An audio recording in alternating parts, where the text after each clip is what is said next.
Dear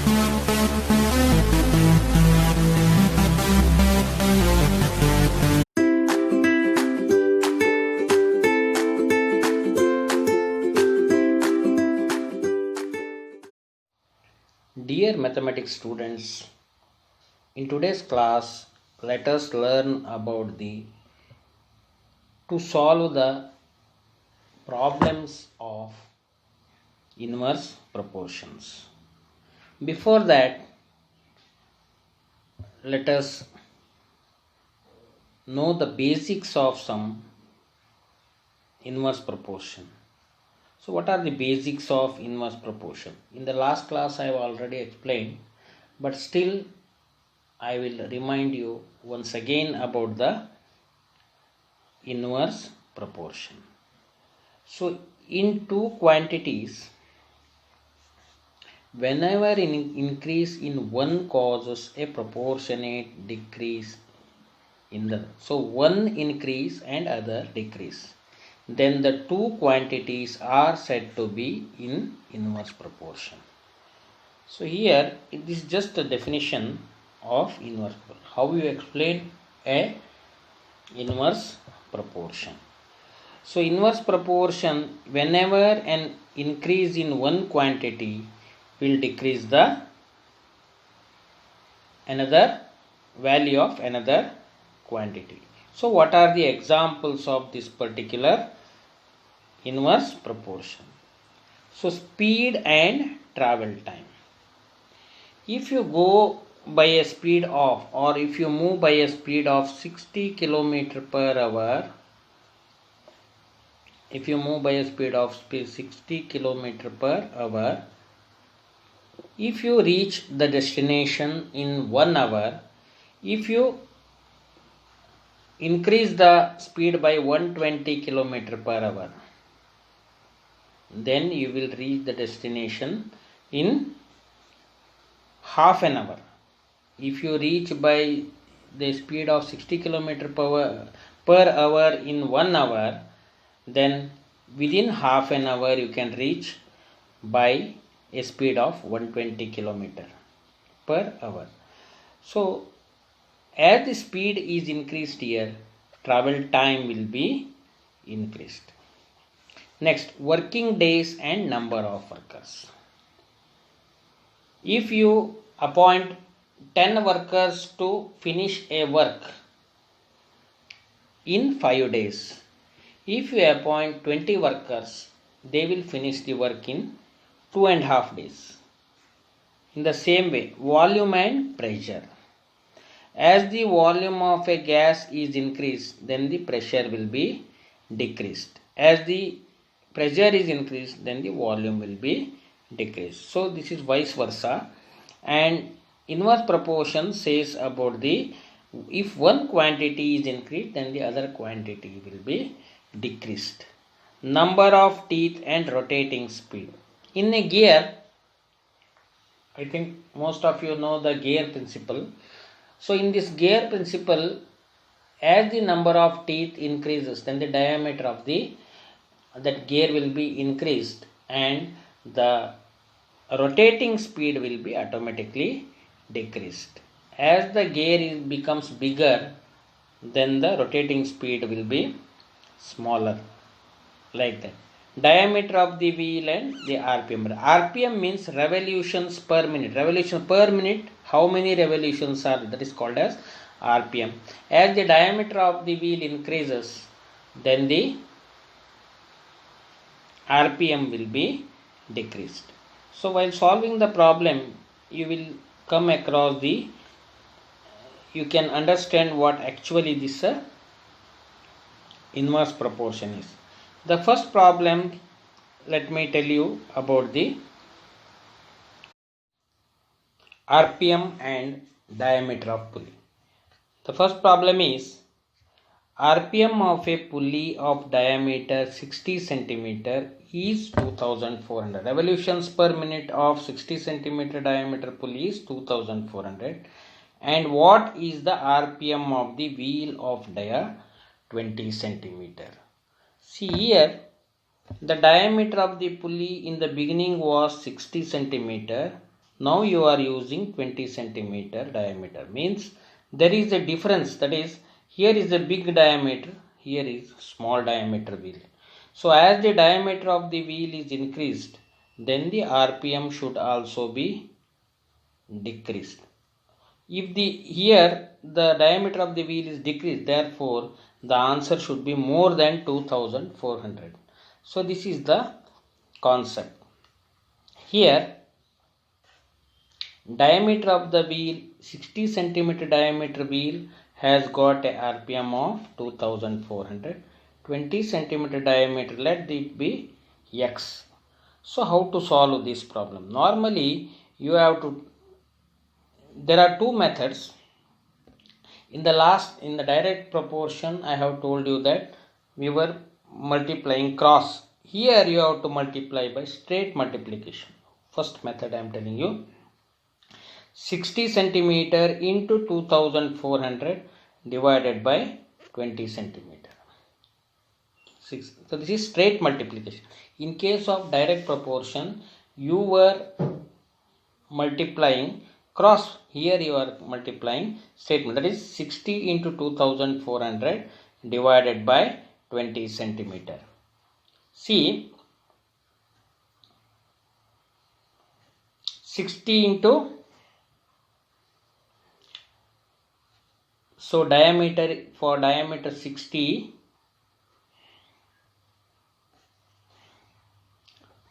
so diameter and RPM,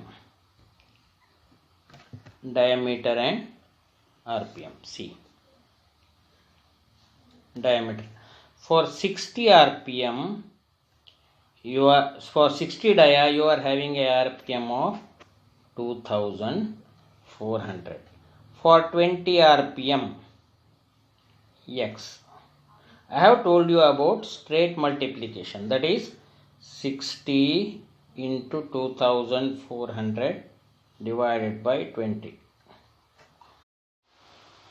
Here 60 divided by 20, here 60 divided by 20 will be X divided by 2400, or X equal to 60 into 2400 divided by 20, means, so 21 time 20, 3 times 3 into 2400 will be 7200 RPM.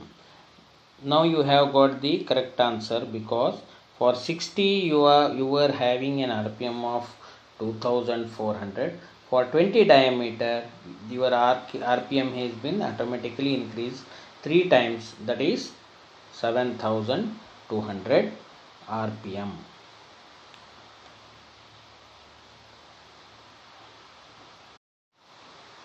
Second problem or next problem, 50 workers can complete a work in 60 hours. Find the number of hours required to complete the same work by 20 workers.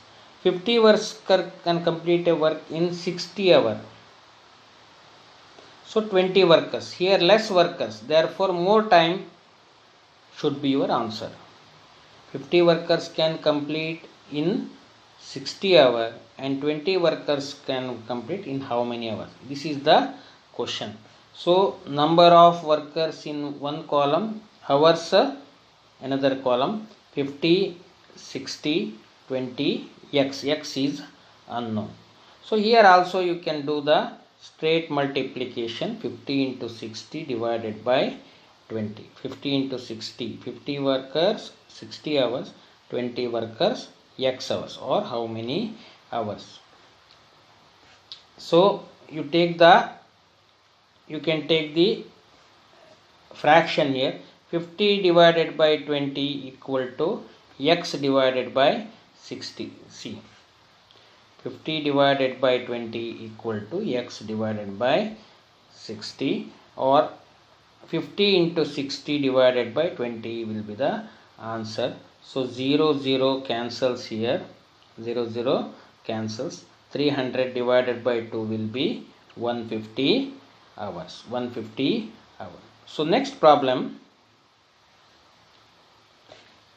there are two taps, so you may not get in competitive exams and some exams, you may not get the direct problems like this cross multiplication or straight multiplication. There will be some word problems which may be little bit difficult in competitive examination. So one such problem today I am solving. Tap A can fill a water tank in 2 hours. Tap B can fill the tank in 3 hours. If A and B both taps are opened simultaneously, what is the time required to fill not full tank, that is half of the tank? First you have to understand the problem clearly. First you have to read and understand it. Tap A can fill a water tank in 2 hours. Tap B can fill the tank in 3 hours. If A and B both are open simultaneously, what is the time required to fill half of the tank? So it's very interesting here is your answer should be less than 2 hours. For 1 hour, how many they are filling the tank? See, let me tell you, in 1 hour, tap A can fill half of the tank. If the tap A is opened independently, then it can fill in 2 hours. Then in 1 hour, it can fill half of the tank. In the same way, tap B can fill 1 by 3, 33% of the tank in 1 hour. So this is important. You have to consider 1 hour here.